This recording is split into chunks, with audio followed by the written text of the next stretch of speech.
আমরা এখন চলে যাচ্ছি ডিসি পার্ক।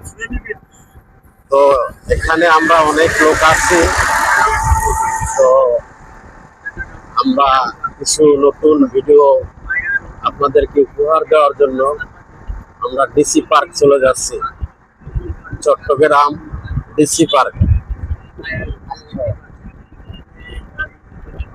তো এটা হচ্ছে বেরিবাদ হাইওয়ে রোড।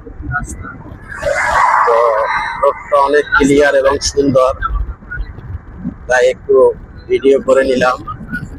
আমরা এখন গাড়িতে আছি।